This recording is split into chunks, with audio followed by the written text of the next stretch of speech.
දිව්‍ය ලෝකේ දෙවිවරු දුකෙන් මෝණු එල්ලගෙන නැහැ. මනුස්ස ලෝකේ මෝණ එල්ලගෙන දුකෙන් බෙරි වෙලා ඉන්නව නේද? ඒ ඇයිට දිව්‍ය ලෝකේ ගොඩක් දුරයි.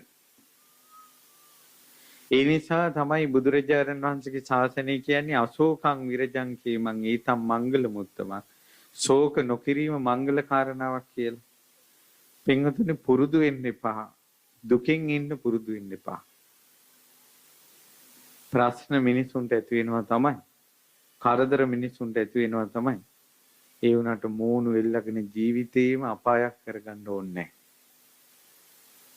ඒව අමතක කරලා සතුටින් hina වෙලා පින්දහම් කරගෙන මේ දුර්ලභ මනුෂ්‍ය ජීවිතේ මේ දුකින් ගැලවෙන්න බලන්න.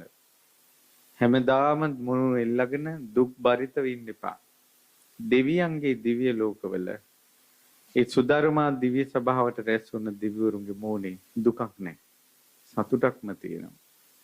ඒකට සතුටින් ඉන්න දෙවිවරු තවත් සතුටු කරවන්න ඕන කියලා සක්‍ර දේවේන්ද්‍රයාට හිතුණා.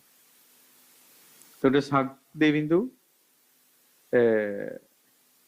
ඒ පිරිස දැකලා මේ වගේ ගාතාවක් වදාලා මෝදන්ති වත බෝධිවා තාවතින් සාසයින්දකා තථාගතං නමස්සන්තා ධම්මස්සච සුදම්මතන්ති. ඒ සක්‍ර දේවේන්ද්‍රයන් සතුටු වුණා. දෙවිවරු ඔක්කොම ඉන්ද්‍රයා සහිත සක්දිවිඳු සහිත සියලු දෙවිවරු සතුටු වෙනවා.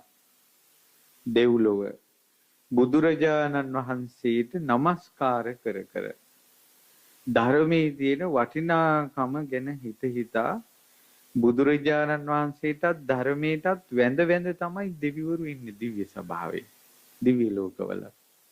නවේ දේවේච පස්සන්තා වන්නවන්තේ අසස්සිනේ සුගතස්මින් බ්‍රහ්මචරියං චරිත්වාන ඉදාගතේ.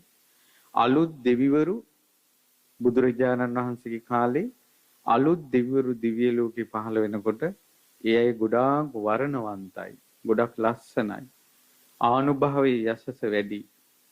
ඒ අය බුදුරජාණන් වහන්සේගේ ශාසනයේ පින්දහම් කරගෙන තමයි දෙවියන් අතර ඉපදිලා ඉන්නේ.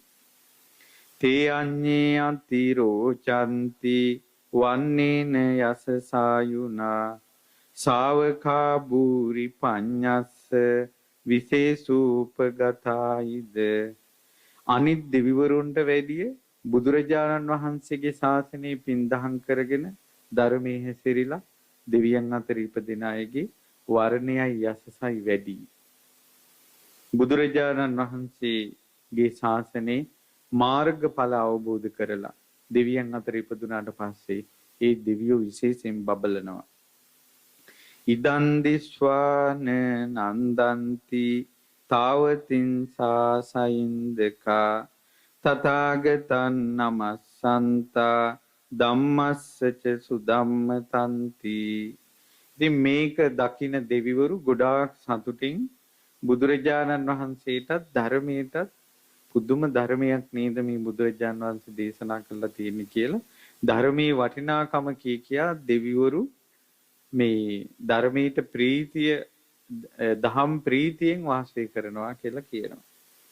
ඉතින් මේ විදිහට දෙවිවරු ගොඩාක් සතුටින් ප්‍රීතියෙන් ඉන්නකොට සක්‍ර දේවේන්ද්‍රයාට හිතුණා දැන් මේ ගාථා කියන්න දෙවිවරු තව සතුටු වෙනවා. ඉතින් සක්‍ර දේවේන්ද්‍රයාට හිතුණා තවත් මේ දෙවිවරු සතුටු කරන්න ඕන. එහෙනම් දිව්‍ය ලෝකේ ඉන්නේ සතුටෙන් ඒ වගේම දෙවිවරු අනිත් දෙවිවරු සතුටු කරනවා ධර්මයෙන්. ඊළඟට දිව්‍ය සභාව සුධර්මා දිව්‍ය සභාව කියලා කියන්නේ ඒ දෙදෙව්ලොවට තව්තිසාවත් චාතුම් මහරජිකේ ඒ වගේම මනුස්ස ලෝකේ යම් කටයුතු ඒ දෙවිවරු සාකච්ඡා කරන තැන. ඒක හරියට ගත්තොත් මනුස්ස ලෝකේ පාර්ලිමේන්තුව වගේ. නමුත් අපේ පාර්ලිමේන්තුවේ නම් කතා කරන බණ නැත. එහි කතා කරන්නේ අංගර දෙමළ. බලන්න දෙවියන්ගේ පරිපාලනය ගැන කතා කරන දිව්‍ය සභාවේ දෙවිවරු එකතු වෙච්ච ගමන් බුදු ගුණ තමයි කියන්න ගන්නේ.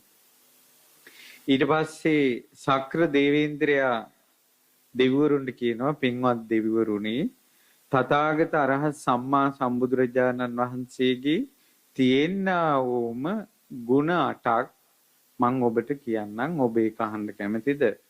දෙවිවරු කිව්වා අපි කැමතියි බුදුරජාණන් වහන්සේගේ තියෙනා වූම බුදු ගුණ 8ක් අහන්න. ඔන්න දිව්‍ය ලෝකේ දෙවිවරු කතා වෙන බුදු ගුණ කියනවා සක්‍ර දේවේන්ද්‍රයා. ඒ භාග්‍යවත් බුදුරජාණන් වහන්සේ ගැන දෙවිවරුනි නුඹලාට කුමක්ද හිතෙන්නේ? ඒ භාග්‍යවත් බුදුරජාණන් වහන්සේ බොහෝ ජනයාට හිතසුව පිණිස ලෝකානුකම්පාව පිණිස දෙව් මිනිසුන්ගේ යහපත පිණිස හිතසුව පිණිස පිළිපන් ශාස්ත්‍රුන් වහන්සේ නමක්. බොහෝ දෙනාට හිතසුව පිණිස යහපත පිණිස පිළිපන් මෙවැනි ශාස්ත්‍රුන් වහන්සේ නම අතීතේවත් මම නම් දකින්නේ මේ මෙකලත් මම නම් දකින්නේ කියලා. කියන්නේ සක්‍ර දේවේන්ද්‍රයාට ආයුෂ තියෙනවා මනුස්ස අවුරුදු 3 කෝටි 60 ලක්ෂයක්. ඒ අවුරුදු 3 කෝටි 60 ලක්ෂයටමත් සක්‍ර දේවේන්ද්‍රයාගේ දිවසටත් බුදුරජාණන් වහන්සේ තරම් දෙව් මිනිසුන්ට හිතසුව පිණිස කටයුතු කරන වෙනත් ශාස්ත්‍රුන් වහන්සේ නමක් දැකලා නැහැ. ඇත්තටම බුදුරජාණන් වහන්සේ නමක් පහළ නොවුණා නම් අපිට මොනව වෙයිද කියලා හිතන්න. මනුස්ස කන කැස් බෑවා වියසිදුරෙන් අහස බලනවා වගේ දුර්ලභ මනුස්ස උප්පත්තියක් අපිට ලැබිච්ච වෙලාවේ අපේ අතින් පිනක් හරි කෙරෙන්න කුසලයක් හරි කෙරෙන්න හොඳ නරක කියන එකෙන් හොඳ යහපත අපේ ජීවිතයට ලං කරගන්න අපිට සැලසුනේ ශාස්ත්‍රු සම්පත්තිය නිසා.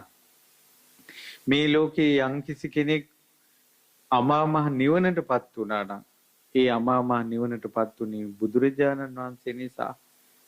සෝවාන් වුණා නම් සකදාගාමී වුණා නම් අනාගාමී වුණා නම් අරහත්ත්වයටපත් වුණා නම් ඒ බුදුරජාණන් වහන්සේ නිසා. බොහෝ දෙවි මිනිසුන්ට හිතසුව පිණිස කටයුතු කළා.